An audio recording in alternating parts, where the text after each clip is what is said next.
a big thank you to Get Set Higher, our sponsor, who help us put on these events. So big thank you to them, and Bryony is actually on the call today as well, so you'll get to see her. Sophie, please take it away. Brilliant. Thanks very much, Jo. Yes, hello, my name is Sophie. I am a Senior Account Manager at AdGreen, and Jo and I are happy to host you today for our How to Become an AdGreen Superuser webinar. So in a few minutes, we'll be joined by our lovely panel of 4 of our super users have very, very kindly said that they will come and talk to you all about how they've become super users themselves and answer some frequently asked questions. We also have Bryony with us because she's going to represent a supplier perspective. So I'm sure that lots of you are already AdGreen users yourselves, and you're here because, like us, you recognise how important it is to think about sustainability during the process of advertising production and to work together in order to make that happen. So hopefully, in the spirit of that, we will work together to answer some frequently asked questions for you during this webinar today. So first of all, I'm going to explain what actually is a super user. And then after that, we'll have a very, very quick recap of some of the data that we've been gathering with the help of our super users and many of you here today. Then we'll have about 5 minutes on each of the 8 frequently asked questions that we've put together. And then we will have some time at the end for some audience questions. So if you've got any questions, please put them in the chat. We'll be able to see those. So will all of the people on the call. And we'll answer as we go along, but we'll also try and have some time at the end for the people who are featuring to answer those questions too. So please put your questions in the chat. And Jo, I'm just going to ask you to move on to the next slide for me, because I'm just going to explain what actually is a super user before we start. So super user companies are essentially the top 20 advertising agencies and production companies who've finished the most final footprints over the course of a year. So the last full data set we have is 2024. And the average number of final footprints that they've each finished was 67, and that's up from 44 in 2023. And those footprints come from all over the world, and they can be from production consultancies as well. So actually, want to just kind of remind you that you don't have to be from a creative agency or from a production company. You can be from a production consultancy and filling these details out on the behalf of the people that you're working with. You may also be from a brand. It's completely collaborative. We want people to work together to start and finish these footprints. So a final footprint, another just a kind of note on terminology, is a representation of the carbon footprint of one production. Most of those will have a shoot, but if they don't have a shoot, that's fine as well. That still counts as a piece of advertising content, and you can do a final footprint for it. What we're finding is that most of the time those are done after a project has been completed, or it needs to be done after a project's been completed. We also have early insights available within our calculator, a new feature that was launched earlier on this year at the request of lots of people who were asking for it, because it can be used during the pitching process when you're bidding for a job and when you're scoping out the different ways of approaching it. Once you have won it, you can look at the different carbon kind of frameworks or visualizations of the different production approaches. So we want you to use early insights at the beginning of a project and the final footprints at the end. So just lastly, we had about 2,250 final footprints finished in 2025, and they came from over 20 countries. And we want to have many, many more this year. So this is another reason why the super user people here have come to help you to learn how to do that yourselves and hopefully get confident in maybe joining them as super users in that ranking for the end of 2025. So just moving on to the next slide, I do want to show you very, very briefly about the data that we have been gathering. This is a fully global data set. There's kind of 3 key learnings that I want to show you the average final footprint is around 9 tonnes at the moment, but the largest that we've measured is 530 tonnes. So there's a huge range, and we really want to have all of them represented. So please put in all of your projects as final footprints, large or small, they all count. And we've also discovered, if you look at the bottom there, that people transport is by far the largest part of the footprint overall. So we're just going to move on to the next slide, where I'll show you that that actually tracks year on year. So it's something that we're all probably aware of, but to see it there so starkly in that visualization, we really hope that that's useful for you to see and to understand, and is useful to your business as a whole, as we all start working or are working to change that shape and bring that right down, because measurement is also all about reduction. So without further ado, I'm going to move on and introduce all of our super users who've come here today, or the 4 super users who've come here today, along with Bryony, to speak with us. So we have Jess, who's our senior producer at Craft Manchester. We've got Dee, who's the head of broadcast at Hogarth Worldwide. Brilliant, thanks for coming in, everyone. We've got Louisa, who's senior production manager at CNN Create. Angus, who's a producer, company director and co-founder at Locate Productions. And then also we have Bryony joining us, who's the director of sustainability at Get Set Hire, here to give us a supplier perspective and how we can all work together. So I'm going to move on to our very first question. We've got 5 minutes for each one, so I'm going to be moving us on quite quickly through them. And so my first question, actually, it's for I know that maybe Angus could start us off, or Dee, but why is sustainable advertising production so important to your business? Hey, everybody. I think for us at Locate, it's about creating a culture of wanting to not just do our work sustainably, but be part of a wider industry. That sustainability is key and plays a big role. And I think if we're embedding that and wanting people to seriously shift in that direction, measuring and reporting sustainability in the production sector is a really big part of it. And then it's the starting point, really, but developing the working culture that then feeds into day to day. Yeah, exactly. So it's a framework, and it's a starting point, but it's a really useful starting point. Yeah, Dee, have you got anything that you'd like to add from that, from Hogarth's perspective?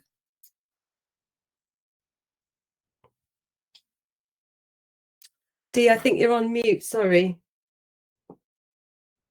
Hello, everybody. Hello. I would entirely echo those words as well. And I think, for us at Hogarth, sustainability is at the heart of the business, and has been for several years now, and is going to continue to be. We believe in creating things that are both well made and made well, and we have a sustainably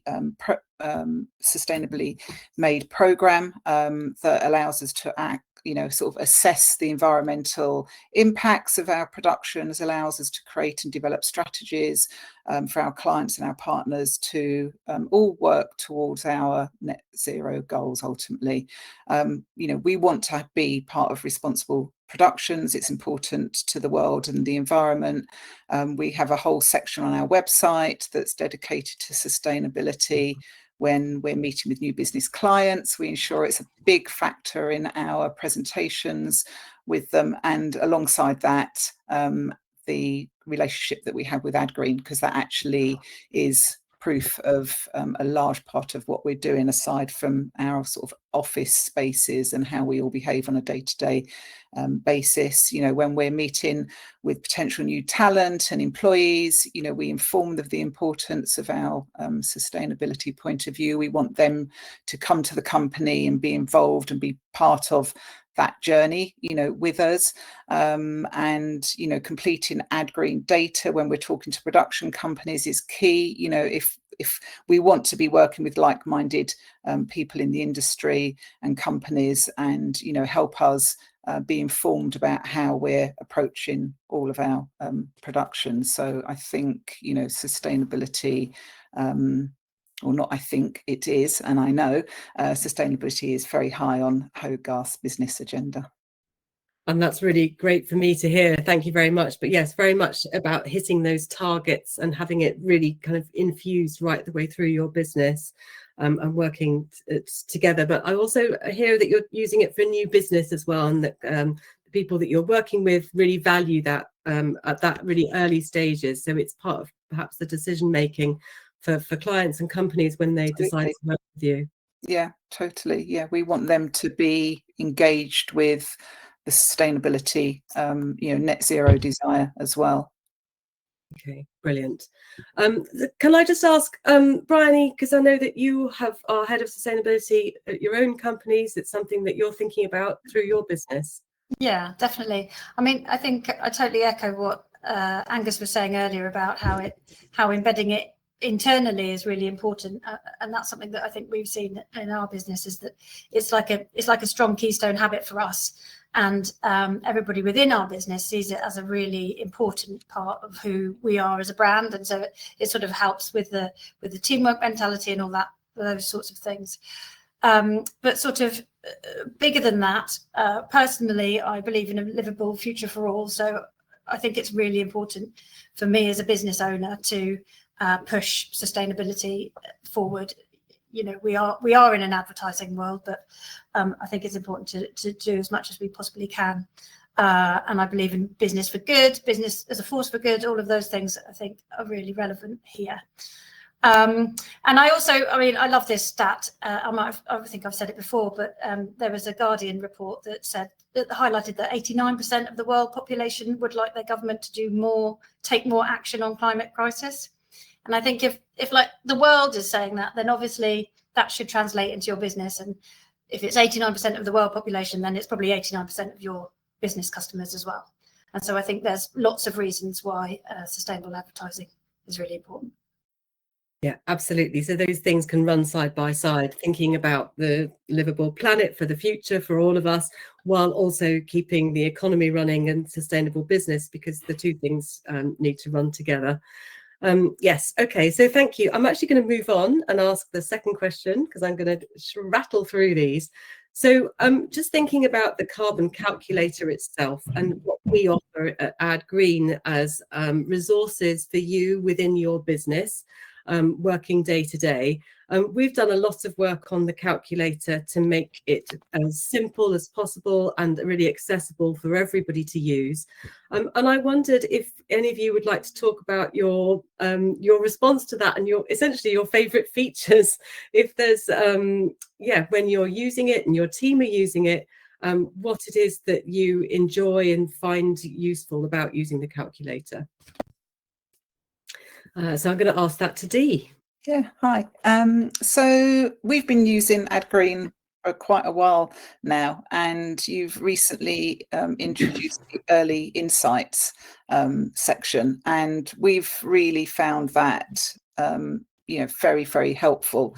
It allows us to be, very informed about how to approach production, and maybe even actually allow us to consider one route versus another route. We've had a couple of productions where we've input the information, very quickly and easily into the early insights to allow us to determine, possibly even where a location is, and how to approach that production. So, we feel that addition has been, very, very positive.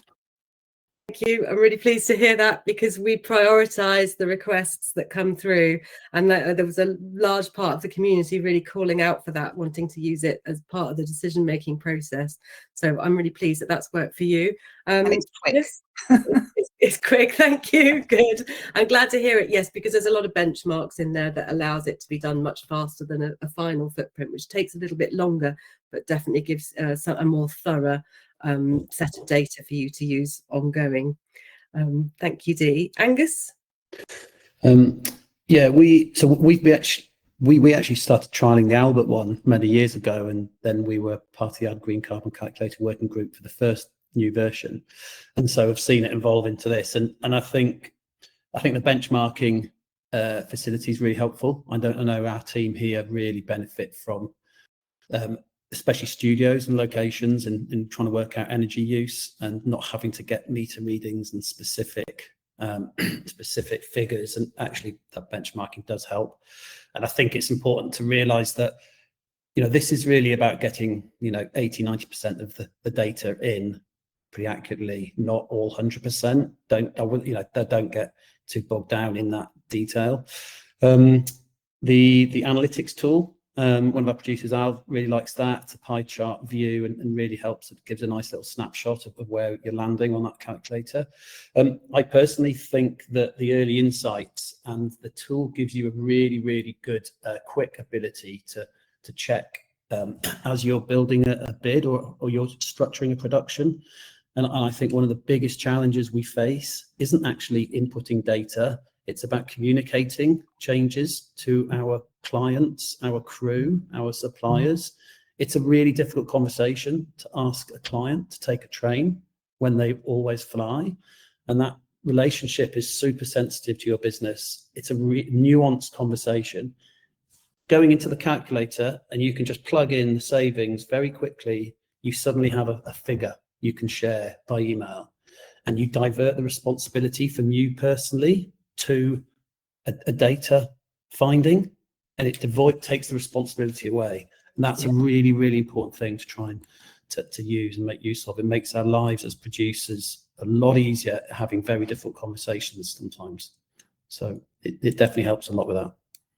Yeah, 100%. Thank you, Angus. And it's one of the reasons why I personally like AdGreen as a tool, because it takes it away from the personal and into a look at my download. I can show you this presentation of the figures. They speak for themselves. But then also what you're talking about in terms of using the tool itself, we've built the benchmarks in because we recognize that a lot of the information isn't necessarily fully available yet, such as meter readings from all studios. So there's an option. If you have that meter reading, you can put it in. But if you don't at the moment, you can ask for it in the future so that the supplier can put things in place. But you can use the benchmark for now in order for you to complete the final footprint and move on. So yes, thank you very much for that. Okay, I'm going to move on and just ask another question now. So I'd love to know, this is probably the biggest frequently asked question that I get asked, how long does it take to complete a final footprint or an early insight even? And, you know, can you tell us a bit more about that? So I'd really like to hear from Louisa, actually, if you wouldn't mind answering. The good news is it doesn't take as long as you think. And I think just to kind of piggyback off Angus's comment about the benchmarking, you don't have to be so detailed about the data. So say, for example, journeys on location, electricity, transport, it really, the way that the calculator is set up to collate that information just makes it so much quicker. Then we also previously started with the Albert, and we've been using AdGreen since it started. So it's gone a lot quicker. And it does depend on the scale and the size of production and how complex the logistics have been.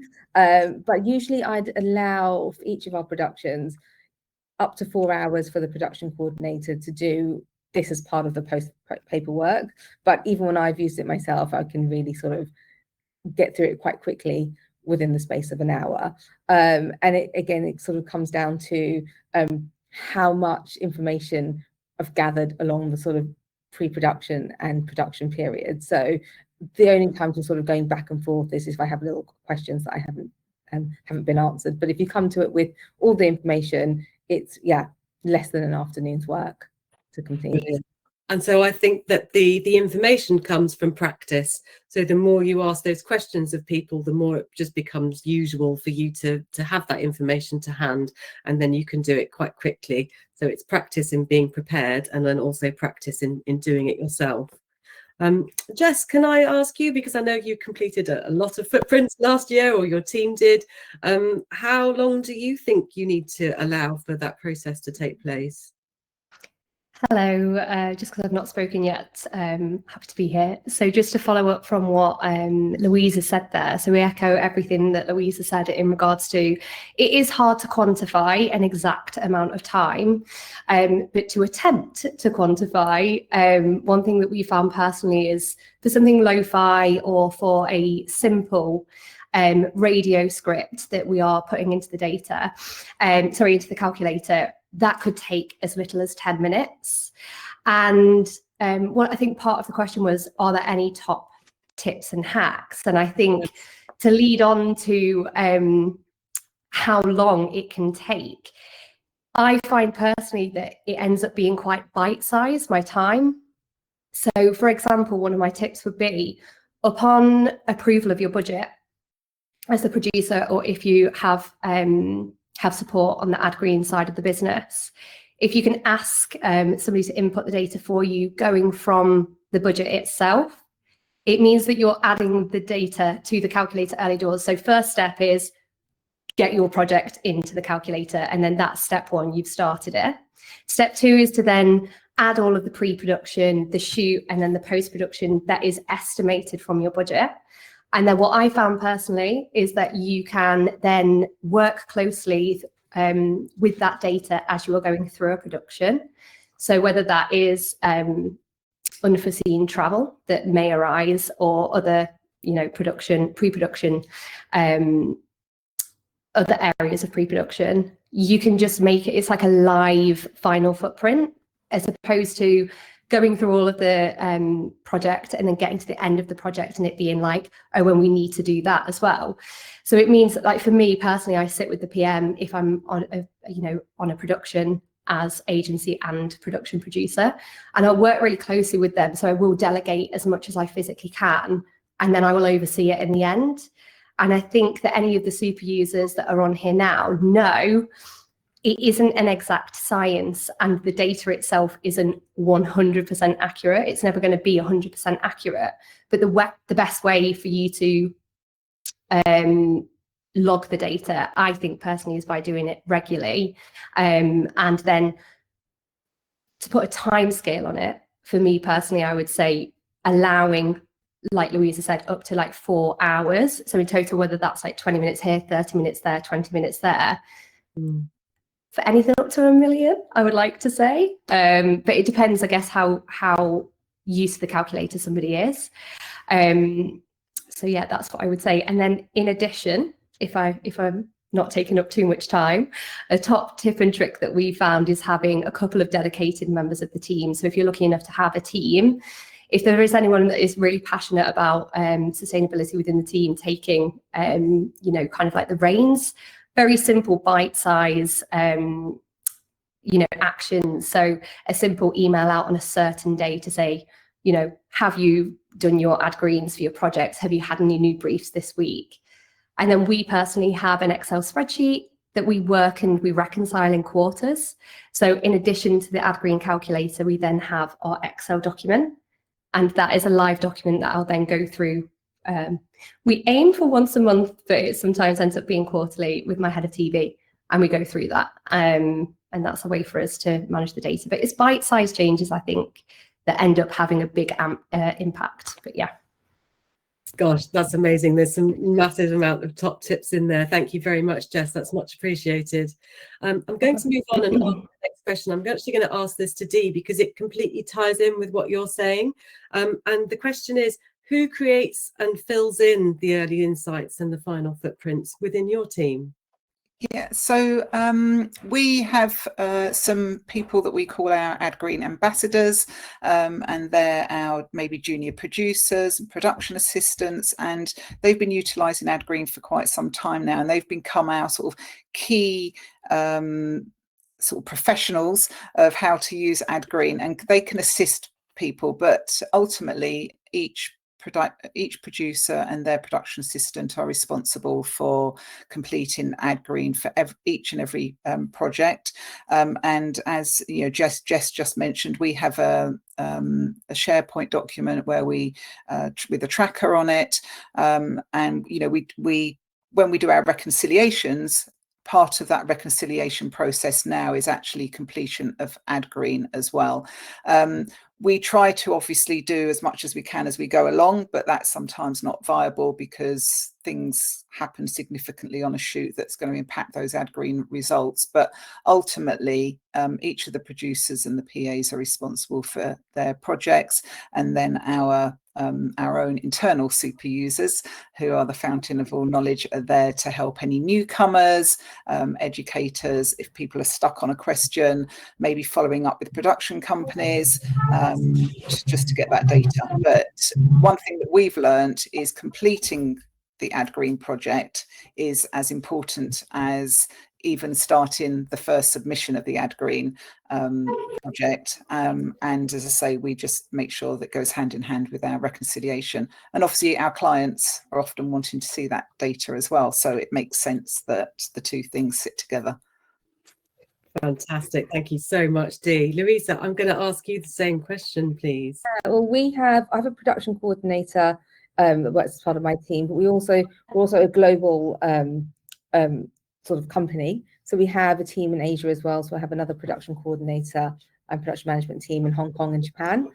So we do this globally, and they are responsible for the submissions and making sure all of the projects are sort of inputted into AdGreen and completed. However, I am very keen that my production managers also do it, because we've only got one coordinator in each region, and they're very busy people. So I encourage my production managers to sort of step in and do it when they can. I also complete entries, and I'm also quite keen that our creative producers also sometimes experience the tool itself, because it helps them with planning and helps them sort of reduce their carbon emissions for shoots that they're working on, because we can only do the best we can with trying to get them to reduce unless they're actually seeing the tool.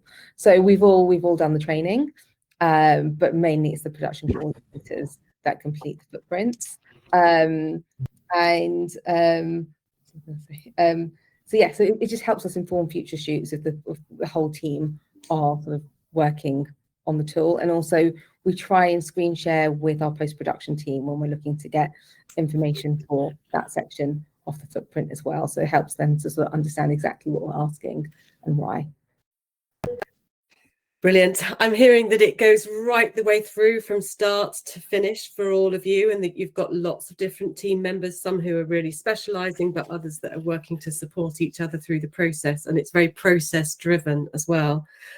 Bryony, I'm wondering if you could got anything to add from that in terms of my next question, which is actually, where does the final footprint information come from? Because I know that potentially, you know, there's information in the call sheet and the budget, but is there anything that suppliers can do to help with people receiving that information? Yeah, I mean, I think one of the things that is important for us, or that's really useful for the AdGreen calculator, is that anything that is hired doesn't get accounted for. It's not counted in your carbon calculator. So the only thing that you need to be concerned about from us as a supplier is our delivery charge and how much weight there was in the van. I think us having access as suppliers is really exciting. And we'll see like what that means for us, and how it's going to work. But one of the things that we do is that we implemented a year or so ago is a fact sheet. It's like an info help sheet that goes out with every quote. So it's not massive, because everything that you hire is not included, but consumables and the delivery charge and things like that is included. And I'm hopeful that help sheet is helpful, and it does one of those things, makes it really easy for everybody to fill in. Yeah, definitely. So I have regular conversations with suppliers such as yourselves about making fact sheets to supply to people that detail information about the consumables that you've used. And I wonder if that works the same for crew as well, and other production partners, if they're putting things on their invoices now and giving you information that helps you to fill it out. I'm wondering if maybe Jess, you can answer that question. Do you ever find that crew can help you? I think crew can certainly help along the way, definitely by making better decisions on whether, yes, in answer to the question, they can definitely help. And so we don't want to start talking about this now, but it would be really amazing to have something standardized so that we can start to like actually have something standard that each bespoke company is. And that's a different conversation. But yes, there are, and having, you know, tools and resources available to support us with our collective goal of reduction as opposed to any kind of offsetting, it would be amazing. But yeah, I think that can be done for every single department, whatever the job kind of entails. Really, it will obviously differ brief to brief and production to production, but yes, in short, crew can absolutely help support whether, and a big example for us as well has been on catering and making again, anything that we do and any changes that we try to make them slowly and make them well. Every single time you do make a bite-sized change, you know, let's try and make the change on every job moving forward. So let's try and make it so that it isn't just a change for like a one job. Let's try and identify something that we can reduce moving forwards, whether that is, I know that this isn't news, but like whether that's a meat-free Monday, whether that is something that we can make a marginable change and make it quantifiable in the end result of something, then yeah, hopefully that makes sense. Did that make sense? It does. Short story. Short story, yes.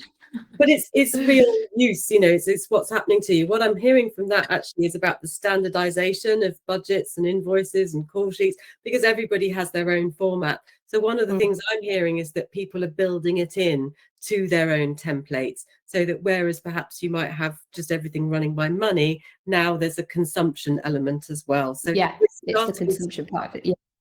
Exactly. So what we're hoping is that the framework that we've built into the calculator will then find its way into other templates that you're using, be they standardized or be they your own, so that you can start to kind of really be thinking in a slightly different way, not just money driven, but what's the consumption that's related to this as well. Louisa, have you got anything to add from that point of view before I move on to the next question? Oh, I'm sorry, can you repeat the, Sophie, can you repeat the question? Where does the footprint information come from your point of view? Do you have anything where you're setting things up into one place, or do you just use the call sheet?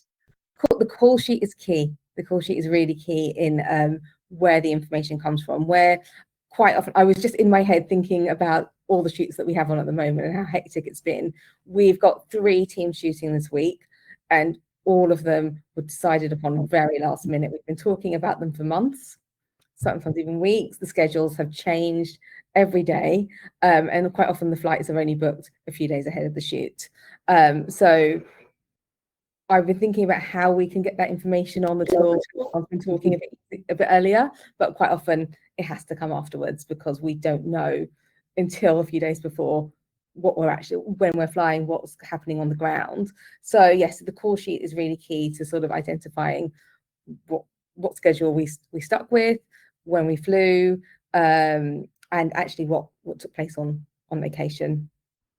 And one of the things that we find quite challenging is bulk of our work is international. So for example, tomorrow I have a team flying to Ghana.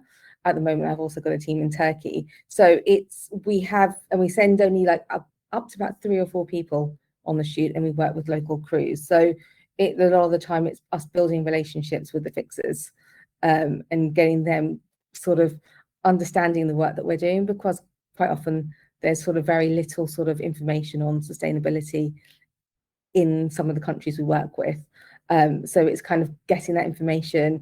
I think one of the things I was looking at is how to sort of gather sort of more accurate information about meals and food, because we may be working in countries that don't really understand vegetarianism as a concept, or they may not have that available. We may be working with local crews who won't buy into that either. So there's are things that we've kind of nailed, and there are things that are still a little bit challenging on gathering information. Yeah, absolutely. And I think it's a very, it's a global framework so that you can put in details of electricity factors all over the world. But there's definitely a cultural way of things as well, and how businesses operate in different countries needs to be thought about and factored in. That leads me through actually to the next question, which is about your sustainability policies. So Angus, I was wondering if you could answer this, because we've talked about flying. Sometimes it's felt that it's really necessary, or it is necessary for different reasons. But then if we build policies into the business as a whole, I wonder if that helps us think about alternatives and what we can do to help reduce our carbon footprint overall for the productions. Yeah, we have a flyers last resort policy. So if we get a brief in, we look at it as a team and the producers and consider all other routes first. So obviously remote shooting, long haul train travel for anything that we're doing that's reachable in Europe, and then if we do need to travel, who needs to go? Can we swap that role out locally? What class of flight can they take?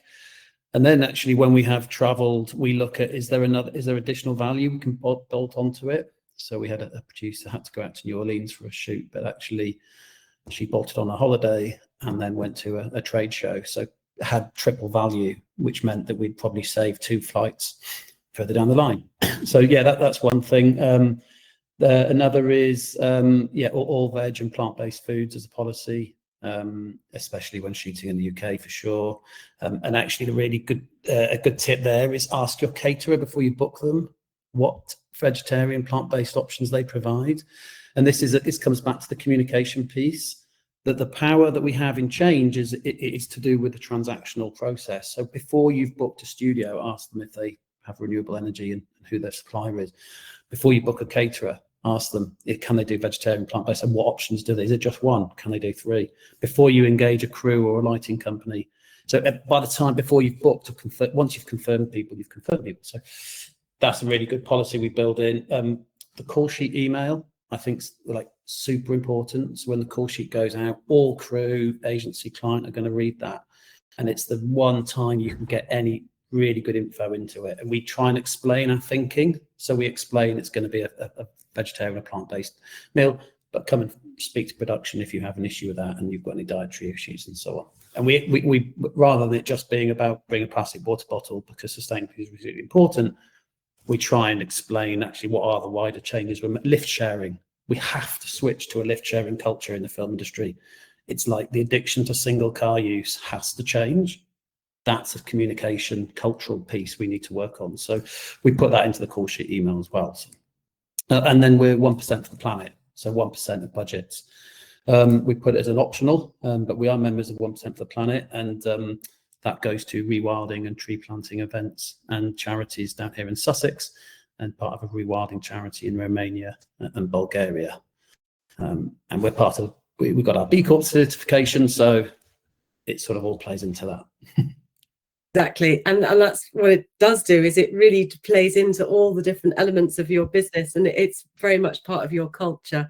I think that's what I hear from lots of the super users that I speak to, is that using the calculator is part of a wider mindset, which is very much about being sustainable throughout your business as a whole, and the policies are the crystallization of that, and then communicating it's all very important as well, making sure people feel that they have a choice and they can opt in and take part. That brings me on to my next question, which is about how you're using the data, whether these policies that you're making are data led and you're feeling informed by the information that you're gathering from the calculator. So I'm going to ask Jess if you would mind answering that question, please. Be very happy to. So the early insights tool is in its infancy, but it's brilliant, like what it has to offer. So I think for us personally, it's amazing because it isn't time consuming. I think there's only so much information that you can feed into the early insights tool. It's not intended to be a final footprint. So just want to also compliment the tool itself and just go back to an earlier question and just say it's so user friendly. When we have a new starter come in that is very, very, very green, they know how to use the tool, and they can support our producers, senior producers, EPs, like heads of department with that early insights, because it's bite-sized information as well, to say this is a treatment, this is what you need to put into that. And I think that brings me on to the point about the treatment. So if you're doing a triple bid and you your client is engaged with the footprint, and they want to see if there is an impact, and it may or may not, it's not something that I've come across yet, sway where they want it to go based on like a carbon footprint. Maybe there's like creative conversations to have around, if one is like very favorable in terms of like budget and sustainable footprint being minimal. So aiming, can we look at the other ones and aim to reduce anywhere by having like very simple conversations, I think, which isn't something that has previously been available to us, which is brilliant. The good thing is that we're all sort of getting so much out of using the tool that we've all got lots to talk about. So we use the data, and we also keep a spreadsheet of everything that we've done the sort of questionnaires, final footprints for, and we've offsets. We've got all that data on a spreadsheet, and since 2021, we can sort of see trends. But also, we came out of a pandemic when no one was traveling, and then year on year our workload has increased incredibly. So we just look at sort of where we're tracking upwards or downwards in terms of carbon emissions, why that is. We try and also add some sort of qualitative data. So we use that to sort of really inform our policy. So from that, we decided to sort of eliminate business class travel for anybody other than sort of talent that we'd approve their journeys. And then we also now then look at local talent to reduce an element of travel in some of our filmmaking. So hopefully we'll see a downwards track. And we also use it for communication. So we will generally sort of, for our proposal and pitch decks, we will have some slides with our current data. On sort of how much carbon we've emitted, how many projects we've done final footprints for and offset. As a sort of creative company, we also have a Create Responsibly reel that is available on our YouTube and is sometimes shown at CNN events. So that's a sort of great sort of marketing tool for what we do, and also shows how we've done it on location and uses sort of films as case studies. And then we're currently owned by Warner Brothers Discovery. That will change next year, but their CSR team is also sort of trying to gather information on greenhouse gas emissions, and they report into California. So it's a little bit sort of slightly more detailed than what we do. So we're trying to use that data. So we've been doing it a little bit longer than they have, and it's quite interesting to find out that we're a little bit ahead of the game in terms of part of some departments in the organization. So we're just trying to sort of work with them to help them build their data and introduce sort of their sort of tools for gathering data. And thank you so much for bringing that in as well, because as Jess said, it's very user friendly, and we want people to be able to just get into the habit of using it so that it's normal, so that we are ahead of the curve, because we know that reporting is coming. And just as you've described, it's coming through from different parts of the world, such as California, who really need this data for their business reporting. And so there are clients who are kind of asking for it, and we want you all to be ready for when that happens, when this just becomes completely normalized. So I'm going to move on to my final question, and I'm sorry that we're kind of running out of time a little bit here, but Dee, can I just ask you what your plans are, your future plans for carbon measurement and also for reduction as a business, thinking about what your clients' needs are and what your needs are, as well as the people that work with you? No, absolutely. So, and I think you've just actually said it in a way, Sophie. It's not just our needs as Hogarth, it's about educating our clients as well. And I think, because we've had our very fruitful partnership with AdGreen for some time, we've often been the instigator and taken the lead with clients about educating them of the benefits of AdGreen. And we've all sort of touched upon it earlier, but some clients are even making decisions about which directors, which production companies, where to shoot based on that AdGreen data. So for us as Hogarth and WPP, we're all about reaching you know, net zero. We're looking at all of our vendors and our suppliers that we engage with, not just on a production level, but you know, within our office spaces, how we get smarter in our offices. All of our offices in the UK are operating on renewable energy and electricity, so we want that to be, you know, more globalized. AdGreen is definitely more globalized now. 99% of our productions in the UK are logged on AdGreen, and we want the rest of our global, you know, production community to be doing the same. And as I said earlier on, you know, we have an entire sustainably made package in Hogarth, and it's, you know, front and center of all that we do. And AdGreen gives us a tool and a facility to actually enhance that as well. I think that is how you become a super user. Embedding it right through your business and Absolutely. getting 90% of your production being. And we put it on our PIBs now that, you know, people need, if they want to be part of the process, they need to complete the AdGreen with us. So, you know, production companies were typically quite slow to take up AdGreen, but we're noticing a huge step change in that as well, which is only positive. Okay, brilliant. Thank you very much. I think we're coming up to time. What I'd like to do is just have a little look in the Q&A section and see if there's any questions from the brilliant people who've come to join us today for this discussion. So Joe, I don't know if you've been able to read those, or if anyone else on the call has been able to have a look and see if there's anything we can pull out from here. Been keeping up, but I think everyone's been so riveted that they haven't been asking many questions. So that's because the discussion's been so good. So there are no audience questions unless anyone has a burning question they've not answered or not asked yet, and we can answer it now. Perhaps while people put their questions together, we can talk about kind of what to do next and some things we've been doing behind the scenes to help you get your productions finished up faster. So I'm just going to share my screen again. Just got to find the right button and the right screen. Okay, so obviously all of these amazing people on the call have completed lots of projects, and we're really asking for you guys to do the same. So we close off our data set in the new year. So January the 1st effectively is when we export the data from the tool and we start to analyze it, not on the 1st, maybe the 5th this year or next year. So really we're looking for everyone to get their final footprints finished, it's a tongue twister, by December the 31st, which probably means mid-December for most people before they finish up for Christmas. So it's worth starting to think about it now. Only finished projects are included in our data set. So ideally you just mark them as finished, which is very simple to do in the tool. There's a little 3 dots at the side of every project that you create, and on there there'll be a button to just mark it as finished. If you forget something, you can reopen it again. So it's not a kind of, it's one chance and you're done. You can reopen that up.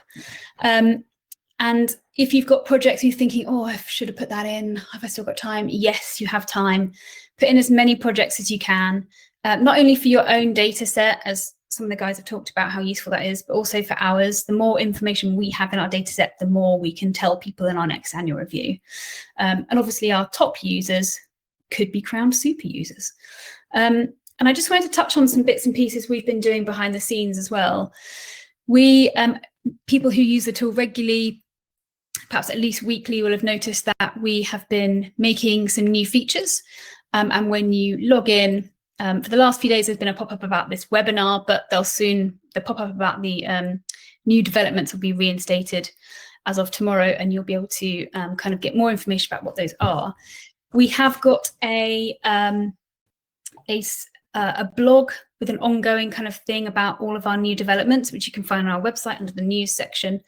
But we've been adding things that will make it easier for you to finish footprints faster.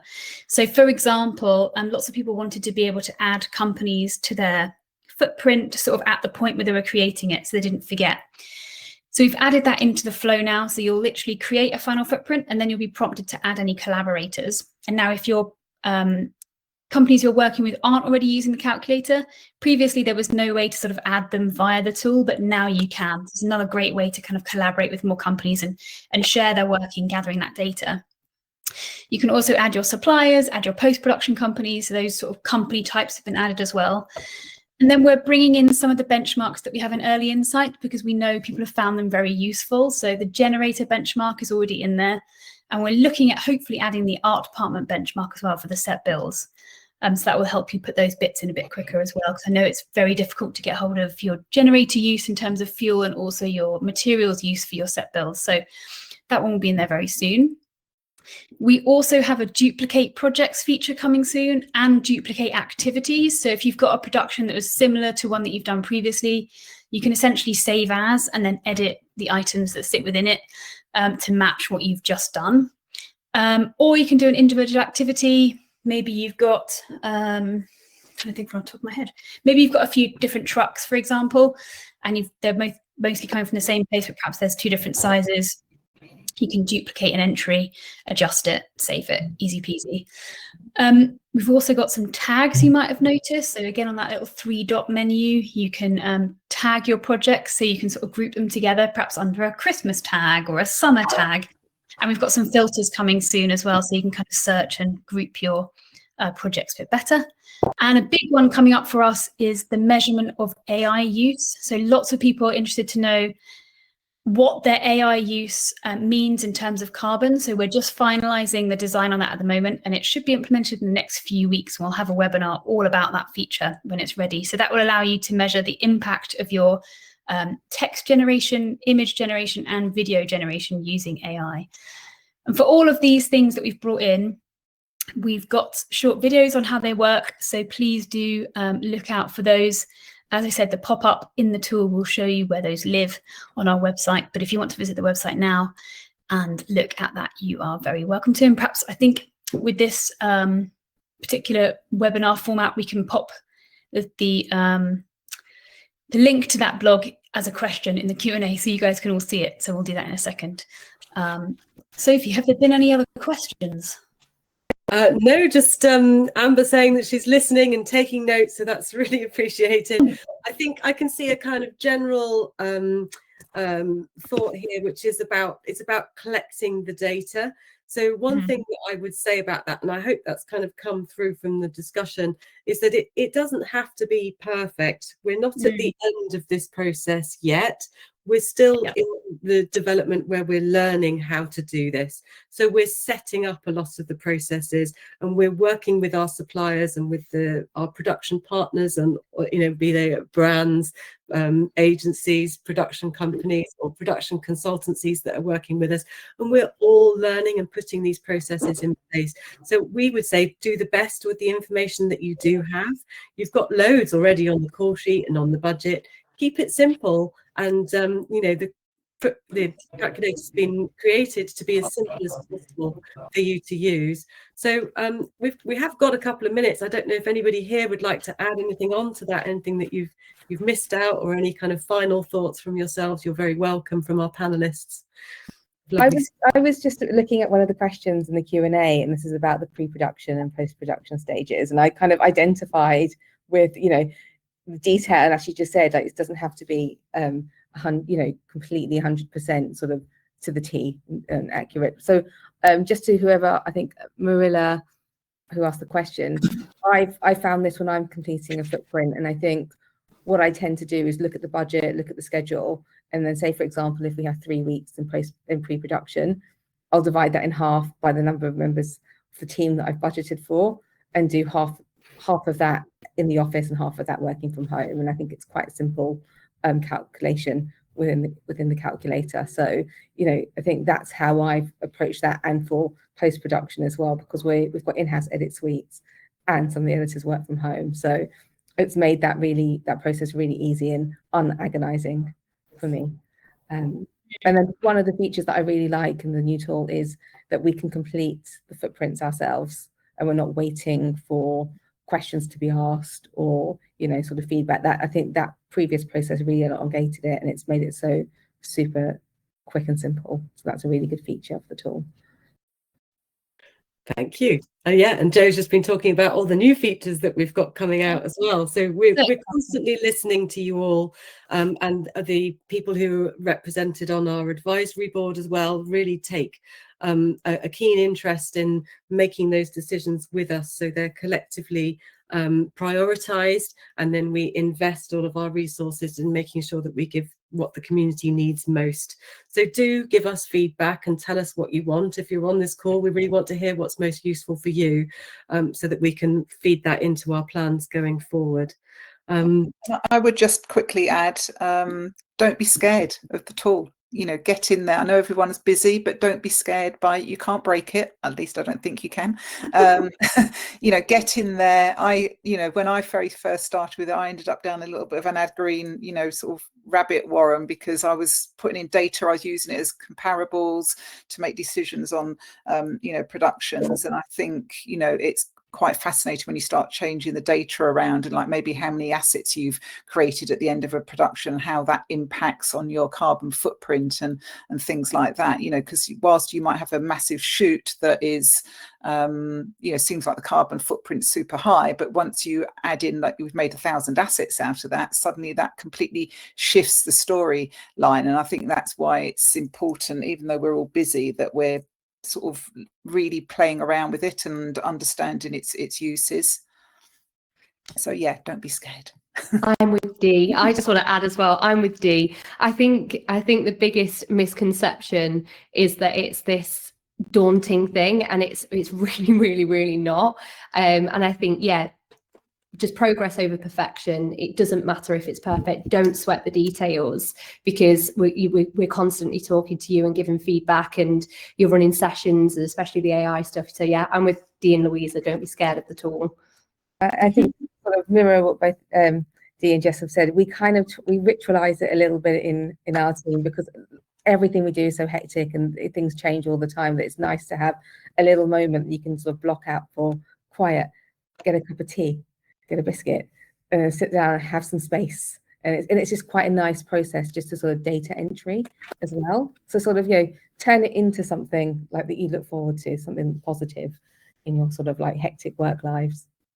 Oh, thank you. Celebrate the time, but also celebrate the super users, which is why, you know, we're doing that with you as businesses, but within your teams too, because I'm really hearing from you all that, you know, the production assistants are often the people who are kind of gathering this information for you and putting it in. So I do want to encourage everybody to talk to each other. It's very much teamwork, and celebrate those people who are entering the data for you and show them that it's important to you as a business, which is very much what I'm hearing it is.